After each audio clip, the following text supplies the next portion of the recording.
ये जो औरत है ये इंडिया में जाके एक ऐसा स्टेटमेंट दिया है जो बड़ा अनडिप्लोमेटिक स्टेटमेंट है, जो इंसल्टिंग है। उसने कहा कि हमारा कोई दिलचस्पी नहीं है पाकिस्तान के किसी रिलेशनशिप में इंटरेस्ट रखते हैं, हम सिर्फ एक मामले पे उनसे बात करने जा रहे हैं। और इंडिया में खड़े होके पाकिस्तान को अंडर प्रेशर करने की कोशिश करना कि अगर हमारी बात नहीं मानेंगे तो फिर आपको भुगतना पड़ेगा, क्योंकि हमें आपकी कोई जरूरत नहीं है खास। तो why should they show us ice? Why should she से कि हम पाकिस्तान के साथ ताल्लुकात में इंटरेस्टेड नहीं है? You go to hello.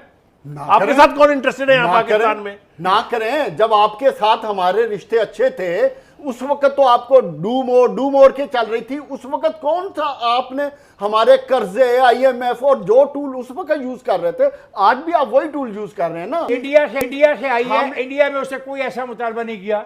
India और आपका क्या मुकाबला है? आप और इंडिया से आप क्यों कंपैरिजन कर रहे हैं? वो उनकी अपनी फॉरेन पॉलिसी है, हमारी अपनी फॉरेन पॉलिसी है, हमारी अपनी जियो स्ट्रेटेजिक लोकेशन है, उनकी अपनी जियो स्ट्रेटेजिक इंपॉर्टेंस है। हमारे अफगानिस्तान के स्टेट इंडिया से बहुत ज्यादा है।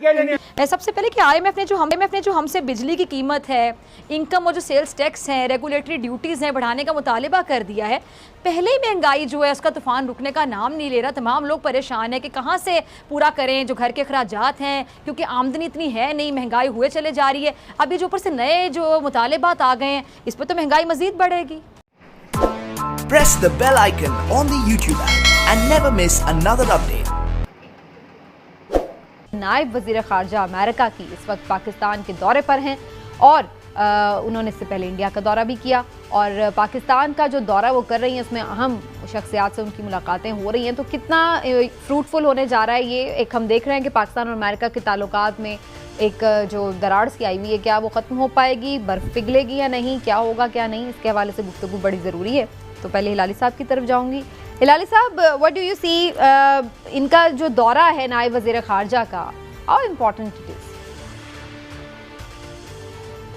ये जो औरत है ये इंडिया में जाके एक ऐसा स्टेटमेंट दिया है जो बड़ा अनडिप्लोमेटिक स्टेटमेंट है, जो इंसल्टिंग है। उसने कहा कि हमारा कोई दिलचस्पी नहीं है पाकिस्तान के किसी रिलेशनशिप में इंटरेस्ट रखते हैं, हम सिर्फ एक मामले पे उनसे बात करने जा रहे हैं। ये कहना आने के पहले ये कोई और ख़ास तौर हिंदुस्तान में ये अपने आप को क्या समझती है? इसलिए इस स्टेटमेंट के बाद मुझे बड़ा अफसोस होता है कि ये डिप्टी फॉरेन मिनिस्टर को हमारा पूरा फॉरेन मिनिस्टर इसको क्यों मिला। अच्छा। उसके साथ इसकी क्यों बात थी? वो पाकिस्तान का डेलीगेशन को क्यों लीड किया? फॉरेन सेक्रेटरी को दे देता। बहरहाल हम करते ऐसे ही हैं, अपने आप को खामखा हम अपने आप को सस्ता करते हैं।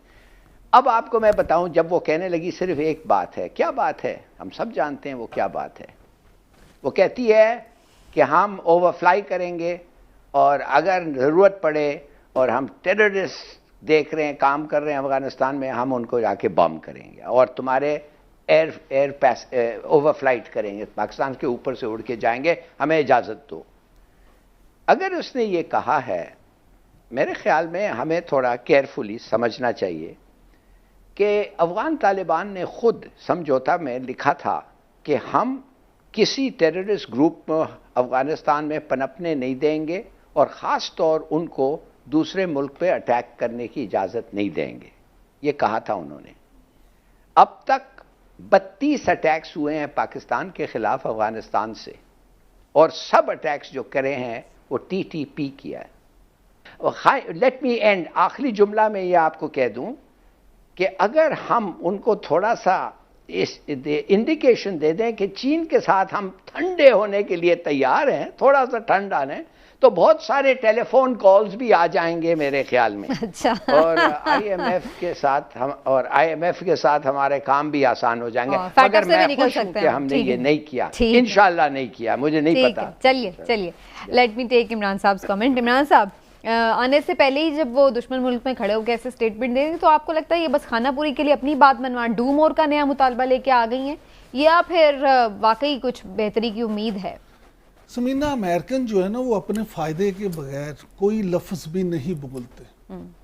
ये जो इंडिया में खड़े होके उन्होंने ये गुफ्तगू की है, तो ये बड़ी सोच समझ के और बड़ी कैलकुलेशन के बाद ये गुफ्तगू की है। और इसका सिर्फ और सिर्फ एक मकसद है, वो मकसद है पाकिस्तान को दबाव में लाना, पाकिस्तान को अंडर प्रेशर करना और इंडिया में खड़े होके पाकिस्तान को अंडर प्रेशर करने की कोशिश करना कि अगर हमारी बात नहीं मानेंगे तो फिर आपको भुगतना पड़ेगा, क्योंकि हमें आपकी कोई ज़रूरत नहीं है खास, आपको तो हमारी ज़रूरत है, हमें कोई खास नहीं है। आप ये देखें कि अमेरिका जो है वो पाकिस्तान से चाहता क्या है। अमेरिका ये चाहता है कि हम उसके हर फैसले को बगैर किसी बहस के तस्लीम कर लें, वो जो कहे वो। मैं बहुत इस पर दुखी हूँ और मैं बहुत दुख के साथ ये कह रहा हूँ कि अमेरिका के साथ एक तवील 70 साल की खिदमत के बावजूद एक लॉन्ग बिट्रेयल की लिस्ट है। सैंक्शन रिजीम्स लॉन्गेस्ट पाकिस्तान ने की हैं। हमने उनकी खातर अफगानिस्तान में जो कुछ किया, एक सोवियत यूनियन जैसी सुपर पावर का बेड़ा गर्क किया हमने, उसके एहसानमंद होने की बजाय डू मोर की मंत्रा शुरू होते होते अब यहाँ तक आ गई है कि एक अंडर सेक्रेटरी लेवल का बंदा वो अपने इंडिया के अंदर खड़ा बैठ के वहाँ जिस किस्म की हर्जा सराई कहूँगा मैं उसके रवैये और उसके अल्फाज की वजह से वो करती है, उसकी बात पुरश होनी चाहिए। हमारे फॉरेन मिनिस्टर को चाहिए था कि वो उनसे पूछते, हमारी सिक्योरिटी काउंसिल की जो मीटिंग हो रही थी वो उससे पूछते। अफगानिस्तान में अगर उनके इंटरेस्ट अभी बाकी हैं वो हमारे अलावा कोई सर्व नहीं कर सकता, ये बात बिल्कुल तय है। तो why should they show us ice, why should she से कि हम पाकिस्तान के साथ ताल्लुकात में इंटरेस्टेड नहीं है। You go to hell. आपके साथ कौन इंटरेस्टेड है यहाँ पाकिस्तान में? ना करें। जब आपके साथ हमारे रिश्ते अच्छे थे उस वक्त तो आपको डू मोर के चल रही थी। उस वक्त कौन सा आपने हमारे कर्जे, IMF और जो टूल उस वक्त यूज कर रहे थे, आज भी आप वही टूल यूज कर रहे हैं ना। हम आपके गुलाम नहीं है।